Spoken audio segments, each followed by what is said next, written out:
प्यारे बच्चों, good morning. कक्षा 8वीं का अध्याय 2 एक चर वाले रैखिक समीकरण हम इसे कर रहे थे। आज हम प्रश्नावली 2.6 इसे समझेंगे और हल करेंगे। प्रश्नावली 2.6 इस प्रश्नावली में भी हमने एक चर वाली रैखिक समीकरण को हल करना सीखना है। तो आइए सबसे पहले हम समीकरण लेते हैं।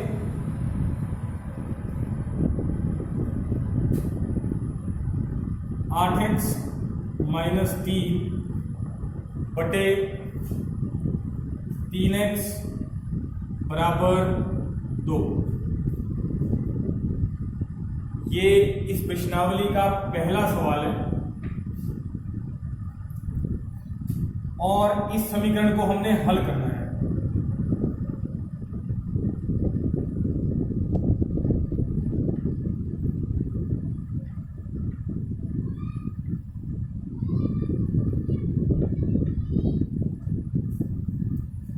बच्चों, अभी तक आपने जो सवाल समझे हैं उसमें एक बात आपको जरूर समझ में आ गई होगी कि इस समीकरण में हमारे पास दो प्रकार के पद होते हैं। एक वे पद जिसमें चर होता है जैसे 8x और 3x, और दूसरे प्रकार के वे पद जिसमें चर नहीं है, उदाहरण के लिए -3 और 2। मैं आपको हमेशा एक बात बोलता हूं कि चर वाले पद बराबर के एक तरफ रखें और बिना चर वाले पद बराबर के दूसरी तरफ। तो यहां पर भी हम वैसा ही करेंगे, लेकिन यहां पर आपको कुछ बातें ध्यान में रखनी है। और वो बातें क्या है, आइए देखते हैं। सबसे पहले आप बच्चे अगर ऐसा सोच रहे हैं कि इस -3 को हम बराबर के उस तरफ ले जा सकते हैं, तो ऐसा गलत है। अभी हम इस -3 को इस 8x से अलग करके दूसरी तरफ नहीं ले जा सकते। उसका कारण, क्योंकि इसके बटे में ये रकम है, ये पद है 3x। जब तक ये पद इसके बटे में रहेगा तब तक ये दोनों अलग नहीं हो सकते, या ये कहें इनमें से कोई भी पद बराबर के दूसरी तरफ नहीं जा सकता। तो सबसे पहला काम, हमें इस बटे वाली रकम में ये जो नीचे वाला पद है इसे अलग करना है। तो इसे अलग कैसे करें?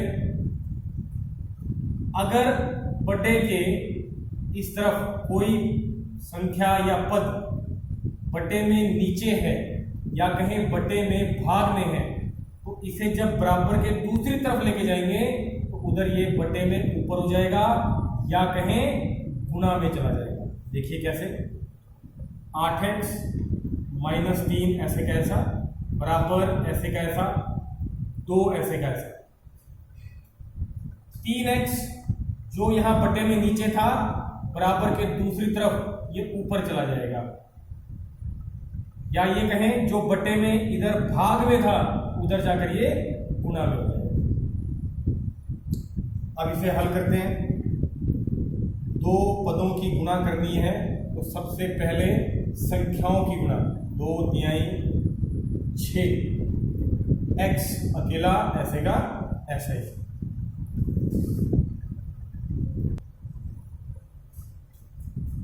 अब यहां 6x, अब क्योंकि 8x माइनस 3 के बटे में कोई पद नहीं है, अब हम इन्हें अलग अलग कर सकते हैं।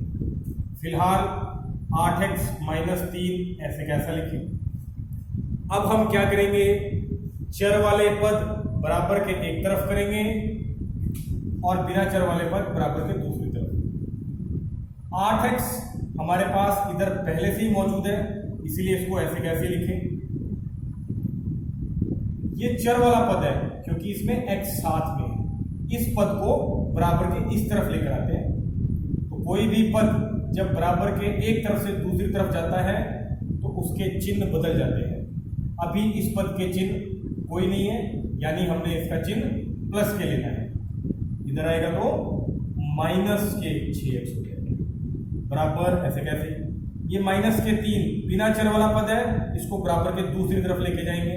माइनस के 3 बराबर के दूसरी तरफ जाकर क्या बन जाएगा, प्लस के 3। और शुरुआती पद को प्लस दिखाने की जरूरत नहीं। आपने देखा हमने चर वाले पद एक तरफ कर दिए और बिना चर वाले पद दूसरी तरफ। अब इसे हल करते हैं। ये दोनों पदों में एक जैसे चर है, इसमें भी चर x है, इसमें भी चर x है, इसलिए ये दोनों पद समान पद हो गए। और जो समान पद होते हैं उनके गुणांक, ये जो इसके साथ संख्याएं आ रही है, ये गुणांक कहलाते हैं। इन्हें हम हल कर सकते हैं। चलिए हल करते हैं। इसका चिन्ह है कोई नहीं है तो प्लस, इसका माइनस, प्लस माइनस माइनस, यानी घटाएंगे। घटाना किसे है, चर के साथ जो संख्या है, इसे अब संख्या नहीं बोलेंगे, गुणांक, गुणा में अंक, गुणांक, गुणांक, ये हल होगा। और वैसे भी अगर अलग अलग चिन्ह है, एक का प्लस एक का माइनस, तो घटाते हैं, तो घटाते हैं। 8 में से 6 गया 2, चर ऐसे का ऐसे ही रहेगा x। इनमें बड़ा पद कौन है, 8x, उसका चिन्ह क्या है, प्लस, इसका भी क्या आएगा, प्लस, बराबर में 3। अब हमने किसका मान ज्ञात कर रहे हैं, इसमें x का मान ज्ञात कर रहे हैं। x का मान ज्ञात करने में हमें 3 बातों का ध्यान रखना होता है। नंबर 1, जिसका मान ज्ञात कर रहे हैं यानी x का, वो पॉजिटिव होना चाहिए, बिल्कुल इसके आगे कोई चिन्ह नहीं है, यानी ये प्लस का है, यानी ये पॉजिटिव है। नंबर 2, वो बटे में अगर कोई रकम है तो बटे में ऊपर होना चाहिए, तो ये रकम हमारी बटे में नहीं है, इसीलिए दूसरी शर्त की हमें जरूरत नहीं है यहाँ। तीसरी शर्त, ये x अकेला होना चाहिए, तो x अकेला नहीं है, अभी 2 इसके साथ गुना में है, तो इसको अकेला करने के लिए क्या करेंगे, ये 2 इधर गुना में है, इधर आकर भाग में, और इस प्रकार x का मान क्या गया, 3/2। आपने इस समीकरण को हल कर लिया है। अब बच्चों हम इसी प्रकार का दूसरा सवाल हल करेंगे। हमें रकम दी हुई है 7y जमा 4 बटे y जमा 2 बराबर -4 बटे 3। इसे हल करने के लिए हम क्या करेंगे, जैसा कि आपको मालूम है, हम चर वाले पदों को अलग करते हैं और बिना चर वाले पदों को अलग करते हैं। अब यहां पर फिर वही प्रश्न, क्या ये जमा के 4 को उस तरफ लेके जा सकते हैं? जी नहीं, क्योंकि ये दोनों पद अभी अलग नहीं हो सकते, क्योंकि इसके बटे में, इन दोनों के ही बटे में हमारे पास 2 पद हैं। तो इस प्रकार के सवालों को हल करने के लिए हम क्या करेंगे,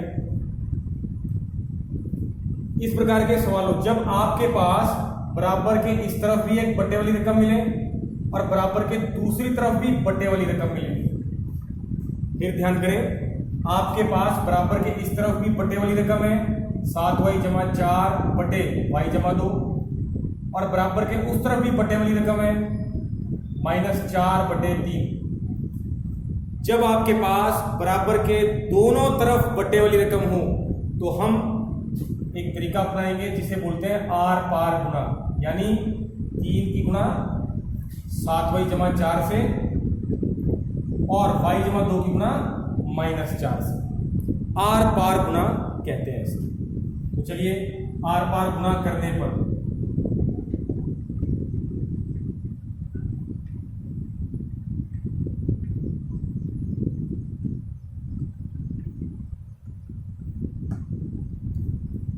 सात y जमा 4 इसकी गुणा 3 से होनी है, तो आप में से बहुत से बच्चे इसको ऐसे लिख देंगे, गुणा में 3। क्या ये ठीक है?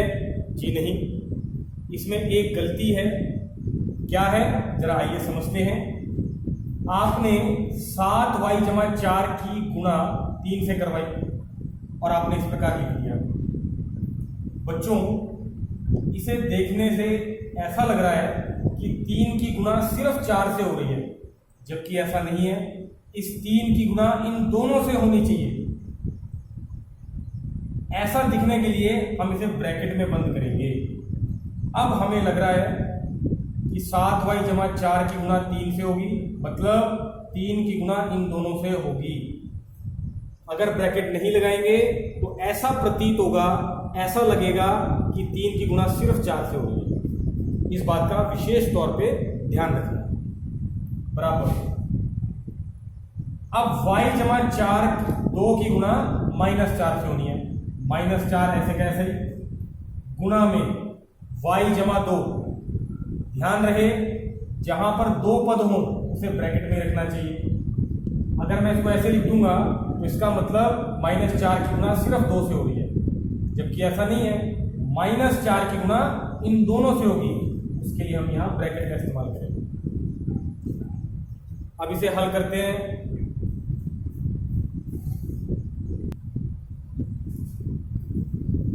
अब इसकी गुणा कैसे करेंगे? 3 की गुणा इन दोनों से करवानी है, तो पहले 3 की गुणा 7y से करवाइए। याद रहे जब भी 2 पदों की गुणा होगी तो उसमें चिन्हों की गुणा होगी। पहले 7y का चिन्ह क्या है? कुछ नहीं है तो प्लस, और 3 का भी क्या है? प्लस। प्लस प्लस प्लस, और शुरू में प्लस की जरूरत नहीं है। 7y गुणा 3।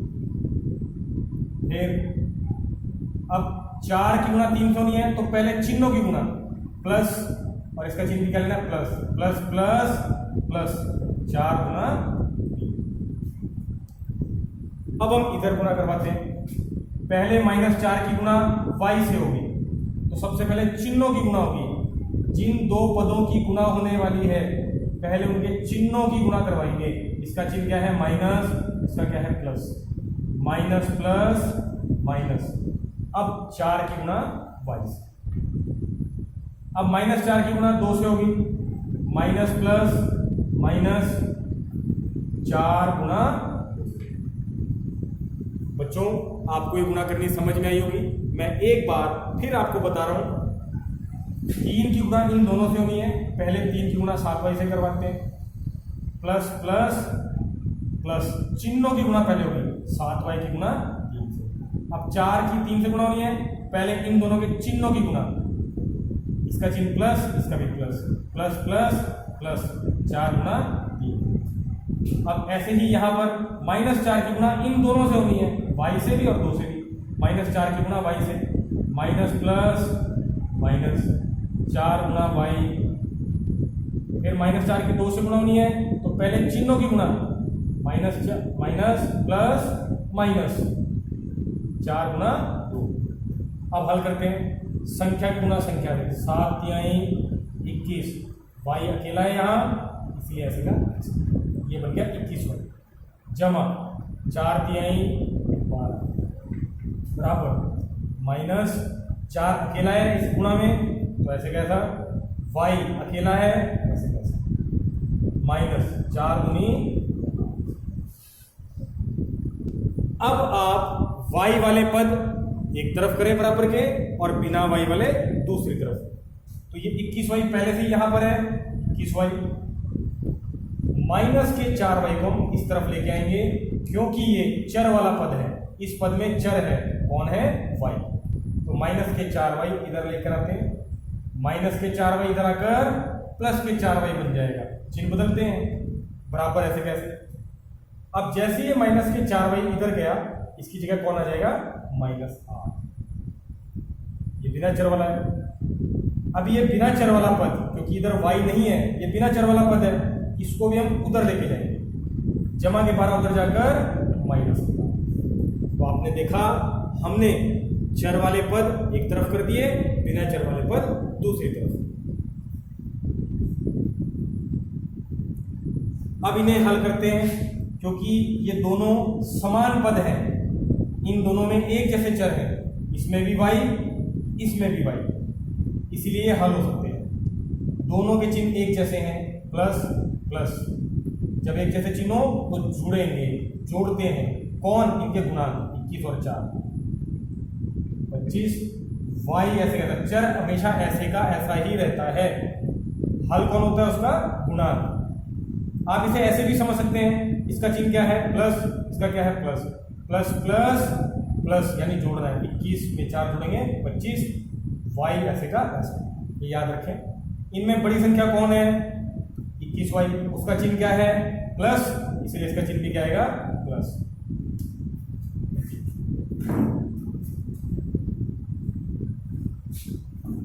अब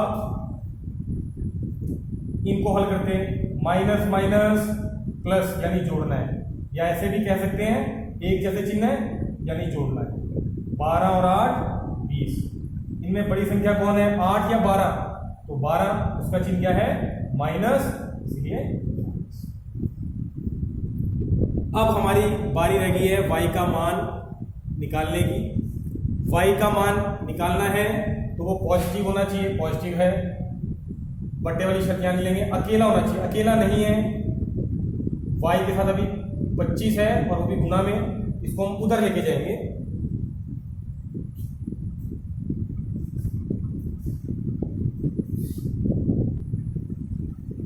बच्चों मैं इसको यहां हल कर रहा हूं।